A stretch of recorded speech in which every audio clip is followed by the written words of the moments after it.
potencialmente maligna. Y vamos a hablar ahora de una neoplasia de la cavidad bucal que sale del capítulo como cáncer oral. ¿Sí? Entonces, para repasar, a ver cómo van. ¿Qué era una neoplasia maligna? ¿Se acuerdan? Con sus palabras, no los busquen en el archivo, a ver qué les quedó en su cabeza. ¿Un crecimiento? Claro. Una alteración en el crecimiento celular, tenemos crecimiento anormal y que no responde a ninguna señal de stop, ¿sí? Entonces, es una masa de células que crece, que es desencadenada por una mutación que le confiere a esa célula la capacidad de proliferar continuamente y que esa mutación quede en toda su progenie clónica. Entonces, ¿qué habíamos hablado de diferenciación y anaplasia? ¿Qué era diferenciación? De un tumor. ¿No se acuerdan nada? ¿Alguien? ¿Qué le suena? Diferenciación era la capacidad, era cuánto un tumor se parece al tejido que le dio origen. Si era bien diferenciado se parecía mucho, si era poco diferenciado se parecía poco o nada, si era indiferenciado. Y ahí terminaba el término de anaplasia, donde era la expresión máxima de atipia, pleomorfismo y de displasia. Bueno, vamos a pasar esto porque no se están acordando mucho. Y de carcinogénesis también, que fue la última parte de la clase.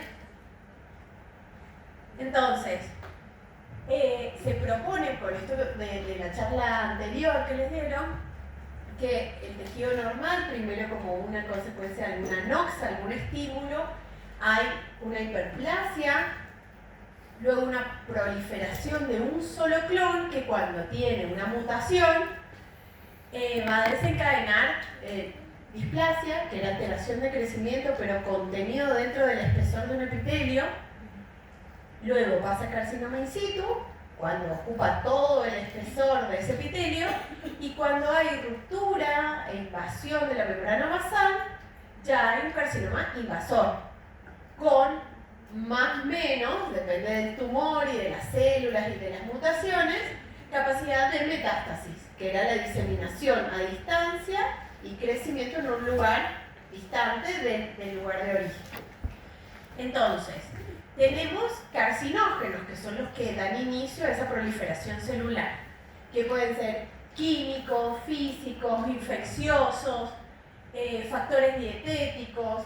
Todos estos ya los nombraron, es otra manera de decírselos.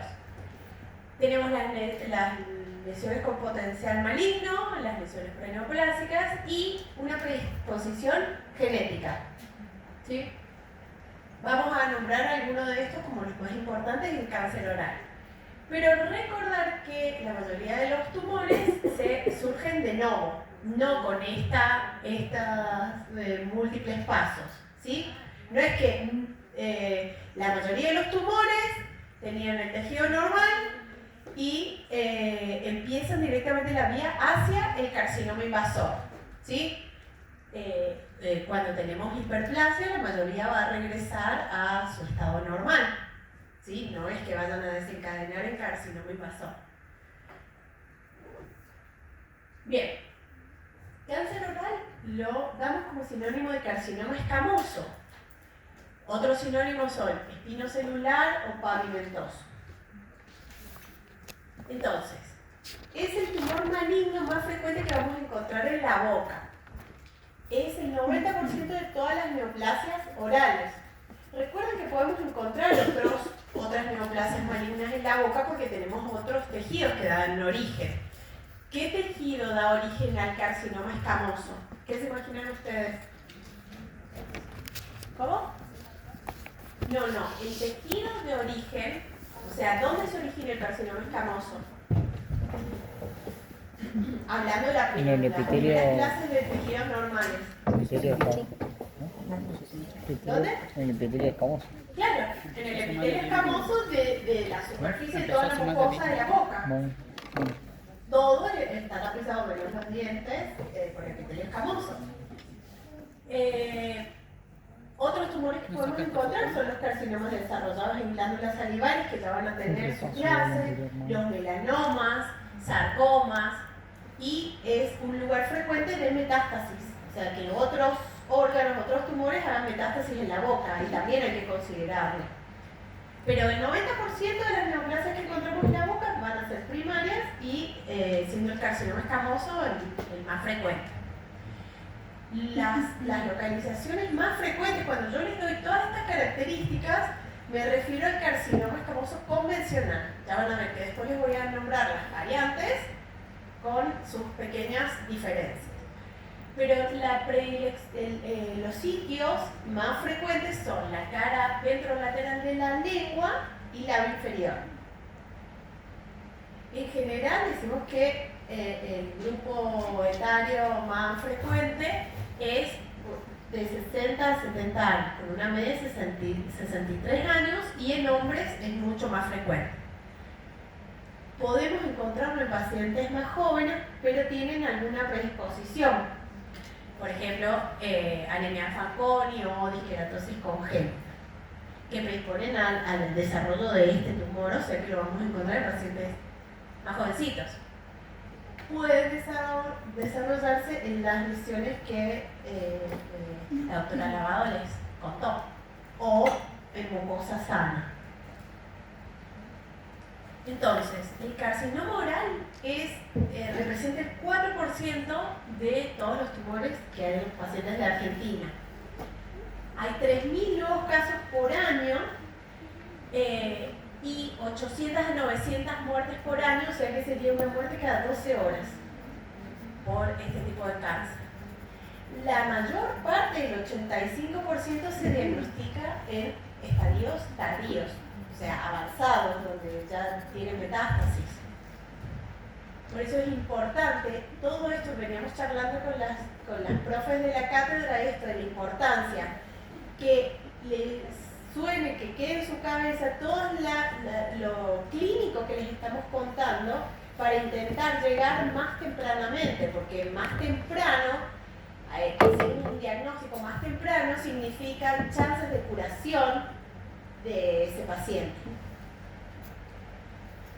Entonces, de las etiologías de los carcinógenos que les conté, los más importantes para este tipo de tumor es el tabaco, el alcohol, el virus del papiloma humano, la luz ultravioleta, o sea, la luz solar en el labio inferior, por cómo incide la luz, y los traumatismos, microtraumatismos como los que contó la doctora, o la mala higiene bucal.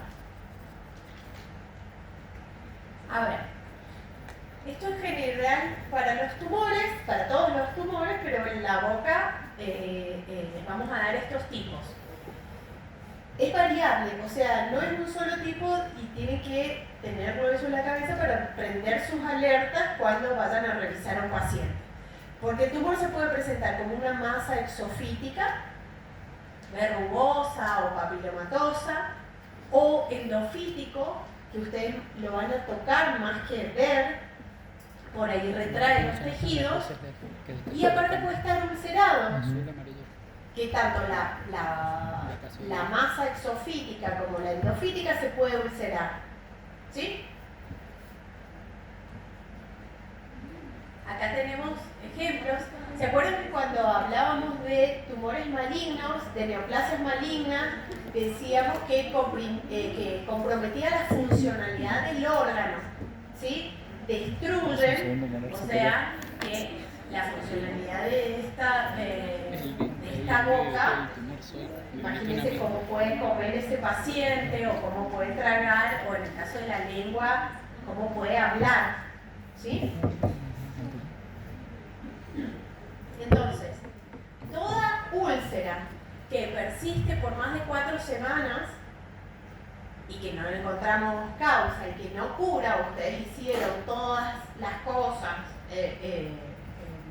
clínicas de terapia y no cura esa úlcera, hay que biopsiar, no hay que esperar más, ¿sí?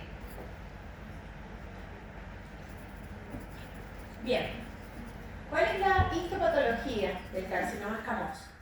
Es un epitelio escamoso displásico, con todas las características de displásico que ustedes tienen que decir, que se extiende más allá de la membrana basal al tejido conectivo subyacente. Podemos encontrarlos como células sueltas o masas irregulares o cordones o distintas conformaciones arquitecturales que invaden el corion. Corion, estroma, lámina propia, todos son sinónimos, ¿sí? Es el tejido conectivo que subyace al epitelio. Las células malignas, tenemos que pensar que son células escamosas, ¿sí? Las células escamosas producen queratina. Entonces, ¿qué vamos a encontrar? Un citoplasma mucho más amplio, eosinófilo, con núcleos hipercromáticos, o sea, mucho más azules, pueden ser picnóticos. ¿Se acuerdan cuando hablamos de necrosis que decíamos pignosis del núcleo? Bueno, son mucho más intensos, tienen más o menos pleomorfismo, o sea, los menos diferenciados van a tener más pleomorfismo y los menos diferenciados menos, los más diferenciados menos pleomorfismo. Vamos a encontrar muchas más mitosis y mitosis tanto típicas como atípicas. Esto habla de la velocidad de crecimiento. Y queratinización, que puede ser individual en forma de disqueratinocitos o formando perlas córneas. Y se puede ver en un tumor, en una neoplasia escamosa, la evidencia de puentes intercelulares. Eso a nosotros nos ayuda a decir que es escamoso. Hay inflamación acompañante, algunos más que otras. Y necrosis. Lo podemos clasificar, según la queratinización y la tipicidad citológica, en bien diferenciados, moderadamente diferenciados o pobremente diferenciados en G1, G2, G3. Y la presencia de metástasis es importante porque dijimos que el 85% de los casos se diagnostican en estadios avanzados. Entonces ustedes, frente a un paciente que están viendo una masa tumoral en la boca, ¿qué piensan que tienen que hacer? ¿Qué otra cosa revisar? Claro, vos lo estás viendo y es la oportunidad, entonces tocamos los ganglios más cercanos del cuello, preauriculares, y muchas veces nos encontramos con eso, ¿sí? Entonces también hay que biopsiar ese ganglio porque podemos determinar la presencia de metástasis y así estadificar al paciente. También por el tejido, acá dice que las metástasis son más frecuentes y precoces en los tumores que están en la lengua y en las formas que vamos a ver unas variantes de peor pronóstico. ¿Sí? La localización favorece o no las metástasis tempranas, el tipo de tejido y la inervación y la vascularización. Bueno, nosotros usamos estas clasificaciones cuando hacemos el diagnóstico. Las clasificaciones sirven, la protocolización del informe sirve para que todos los profesionales del mundo hablemos un mismo idioma y podamos tratar, según las guías, al paciente correctamente, según la evidencia científica. Entonces, usamos esta guía, la AJCC de octava edición, y por lo menos nosotros usamos el Colegio Americano de Patólogos, que la última actualización fue de abril del 2026. ¿Qué datos? Eso no se lo tienen que saber ustedes, por eso no se los traje. Pero, ¿qué tiene que tener un buen informe de una pieza de cáncer oral? Tiene que tener el tipo de cirugía, qué es la muestra que recibimos, el tamaño tumoral. ¿Se acuerdan que en neoplasia yo les dije al final de la clase que usábamos esto para clasificar a un tumor? Entonces necesitamos el tamaño, el tipo histológico, el grado, cómo invade, porque puede invadir infiltrando, rompiendo, destruyendo o empujando. si está o no invadido el hueso, o los nervios, o los vasos sanguíneos o linfáticos, cómo están esos márgenes, porque el cirujano tiene que tratar de sacar todo el tumor, y cómo lo vemos, viendo si el margen está comprometido por la neoplasia o hay tejido sano. Y eso es en pro de cómo va a quedar el paciente. Bueno, acá tenemos, primero les voy a dar fotos de carcinoma escamoso convencional. Entonces dijimos, ¿qué es esto que está acá? Arriba. ¿Qué es? ¿Cómo? ¿Esto qué es? Epitelio. Epitelio escamoso de superficie, que acá decimos que tiene la polaridad bien, o sea, las basales están en las basales y va hacia la superficie madurando correctamente. Pero acá, que es el estroma o el corion o la lámina propia de esa mucosa, está llena de estas como bolas, ¿sí? O nidos de células que habíamos dicho que tienen citoplasma amplio, pero están llenas. Lo que más llama la atención acá es lo rosado, ¿sí? Lo rosado que hace esta configuración concéntrica es queratina.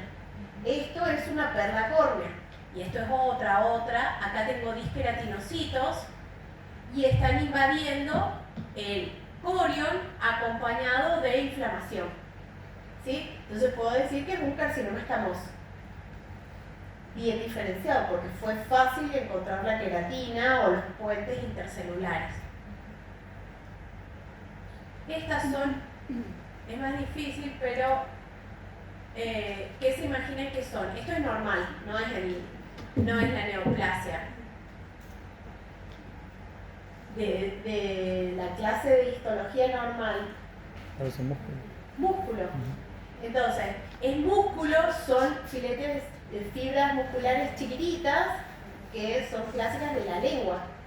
Entonces, en esta foto no ha salido la superficie, pero tenemos estos nidos de células con citoplasma amplio, los núcleos más o menos pignóticos, pero están infiltrando. Miren, ahí se ha comido, ha roto una fibra muscular, o sea, está llegando profundamente al músculo de la lengua. Y acá no es fácil encontrar la queratinización, o sea, este no está tan bien diferenciado. Y estas son disqueratinocitos. Dijimos que eran células, era un tipo de apoptosis de queratinocitos. Ven los núcleos, acá hay anisocariosis, son los núcleos diferentes entre sí, diferentes tamaños, nucleolos evidentes, diferente morfología del núcleo, y está lleno de estas cosas que son blancas, como con pendanitos, son los puentes intercelulares, ¿sí? Acá tenemos un tumor mucho más pleomórfico. ¿Se dan cuenta? Los núcleos grandes, fíjense esos, ocupan casi toda la célula, pero todavía les veo los puentes intercelulares. Entonces esto es un carcinoma escamoso pobremente diferenciado. ¿Se acuerdan que les dije? Cuando es tan poco diferenciado que no puedo saber cuál es la estirpe de esa célula tumoral, tengo que pedir ayuda a las técnicas especiales. En este caso hicimos inmunohistoquímica y pedimos una queratina.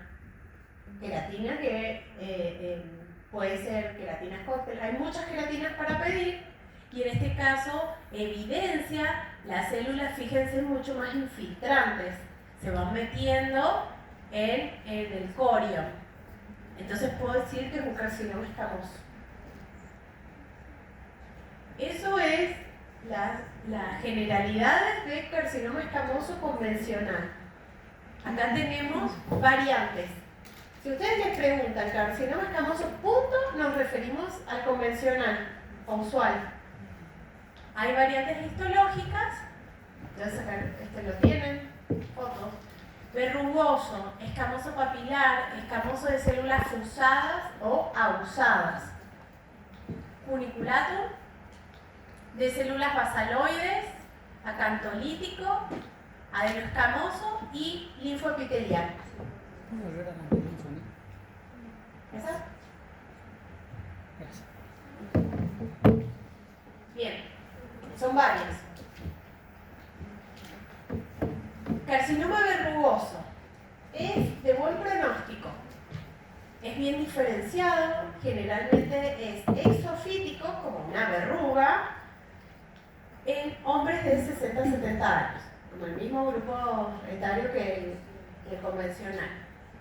Esta, por ahí en la práctica, es muy difícil de diagnosticar porque la línea entre una leucoplasia verrugosa proliferativa y este es muy difícil. Hay mucha variación interobservador.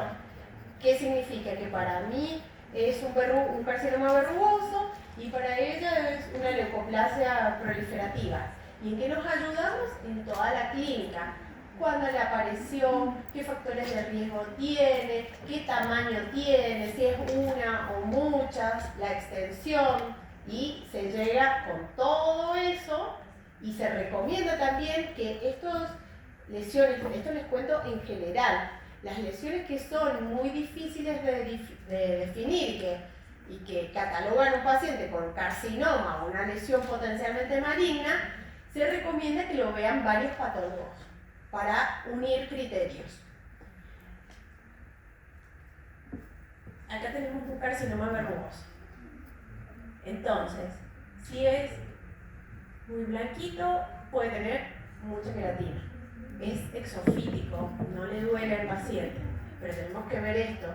¿Cuándo le apareció? Y otros factores clínicos. Entonces, fíjense que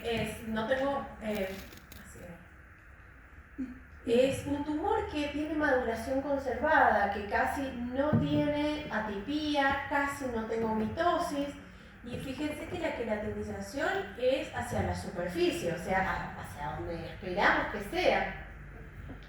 Tiene muy pocos disqueratinocitos y la forma de infiltrar es expansiva. No tiene esos dedos infiltrantes hacia el estroma subyacente. Por eso necesitamos de las otras características. Entonces dijimos, fíjense que tiene hiperkeratosis, tiene las bases bien redondas, bulbosas, le dicen, y bueno, papilomatosis. Acuérdense, verrugoso, buen pronóstico. El cuniculatum es raro. De todas estas variantes van a ver que la mayoría son muy raras de encontrar. Esto es infrecuente, es bien diferenciado, es endofítico, al contrario del verrugoso, pero localmente invasor. Tiene un potencial metastásico bajo y en general es más frecuente en paladar duro, reborde alveolar y encía. ¿Ven? ¿Puedo poner la foto? ¿Cuál? ¿Esta? Sí, claro. Ahí. Bien. Gracias. Fíjense, acá viene el epitelio y tiene conexión con el epitelio de superficie, pero es una masa que crece hacia adentro. Con mucha queratinización, tiene poca atipía e invade generalmente superficialmente. Bien. El de células basaloides también es una variante rara, pero es muy agresiva, de alto grado, que crece rápidamente, que invade localmente muy rápido. Generalmente los pacientes se presentan con metástasis al momento del diagnóstico y es más frecuente en la base y borde de la lengua, en el piso de la boca, amígdalas y orofaringe. y tenemos que abrir el ojo cuando en esas localizaciones una úlcera no cicatriza. Entonces, ¿qué tiene que hacer cuando una úlcera no cicatriza después de 4 semanas? Ahí está en la amígdala, en el fondo del reborde alveolar. Eso es más como un nódulo que ustedes lo tocan y es submucoso. Acá vemos, la foto es de mala calidad, pero tenemos el epitelio de superficie que acá empieza la úlcera. ¿Sí? Entonces está ulcerado y abajo de esa úlcera tenemos nidos de células basaloides. Basaloides que se parecen a la capa basal. ¿Sí? Por eso tienen poco citoplasma, son azules y casi no tenemos queratinización.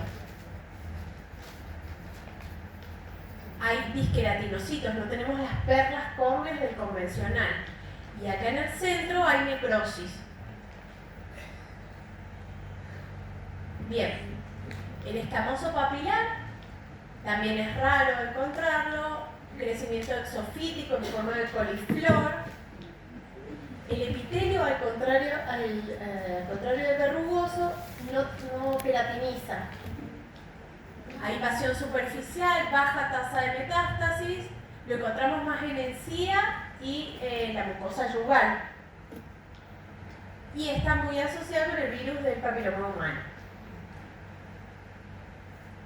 Entonces, ven este epitelio con papilomatosis, pero ven que no hay queratina en la superficie.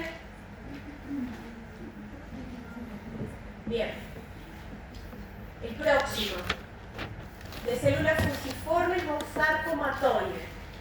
También es rara, es muy agresiva y macroscópicamente o clínicamente es un pólipo que puede o no estar ulcerado. En la histología encontramos un tumor bifásico con células epiteliales y células ausadas, que parece que esas células ausadas se desdiferencian. Entonces encontramos los dos tipos de células. Acá tenemos células ausadas que para nosotros es muy difícil saber que es escamoso, porque en general la conformación ausada es más de mesénquima. Entonces nos ayuda a encontrar células epiteliales adyacentes o mezcladas en estas células ausadas, y si no, ¿qué haríamos si no encontramos las células epiteliales? ¿Qué harían si no podemos saber qué tipo de células son? Bien. Muy bien. Bueno, escamoso acantolítico. Es raro también, tiene alta tasa de recurrencia de metástasis. También se lo llama carcinoma adenoide o escamoso adenoide o pseudoglandular. Hay estructuras pseudoglandulares con células teratòticas con acantólisis prominente. ¿Se acuerdan que en la segunda clase hablamos de esto? ¿Qué era acantólisis? ¿Se acuerdan qué era acantólisis?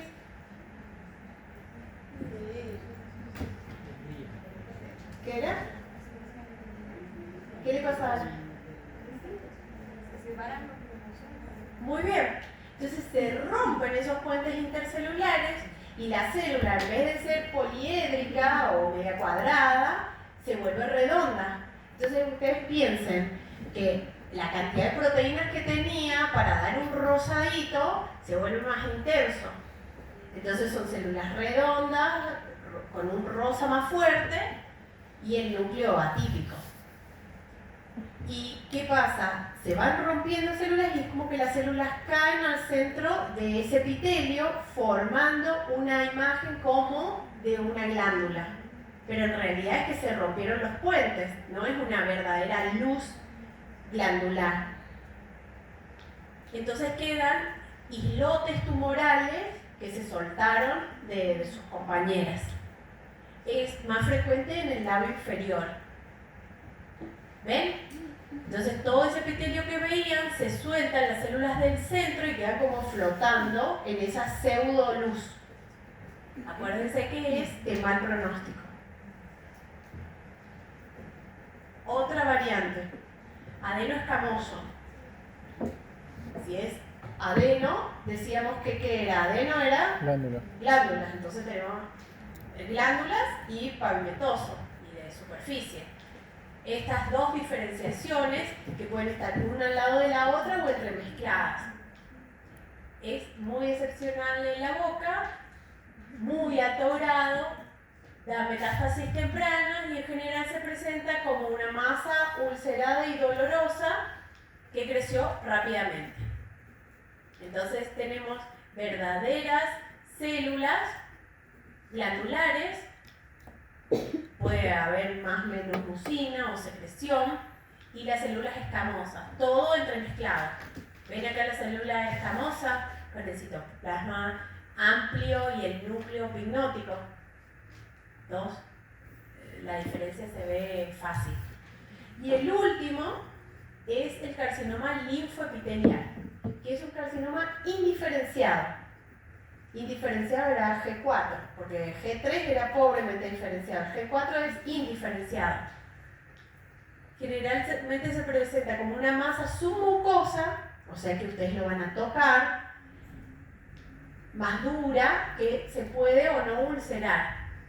Entonces, si es linfo, ustedes tienen que pensar en linfocitos, se asocia mucho a linfocitos. Entonces lo voy a encontrar en localizaciones donde sean ricos los linfocitos, como las amígdalas, paladar blando, base de la lengua, es lo más frecuente. Está relacionado con el virus del Epstein-Barr, es raro, es agresivo y se caracteriza por un fondo linfocitario entremezclado con células epiteliales neoplásicas y nucleolos prominentes es característico.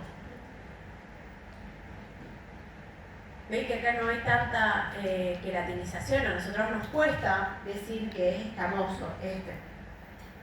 Entonces hacemos inmuno para confirmar que es escamoso y todo el fondo es de linfocitos. Bien. ¿Tienen preguntas? ¿Los tipos? ¿Me parece? No sé por qué les pregunto si igual la tenemos que hacer, pero bueno. ¿Se no la ¿Necesitamos, no?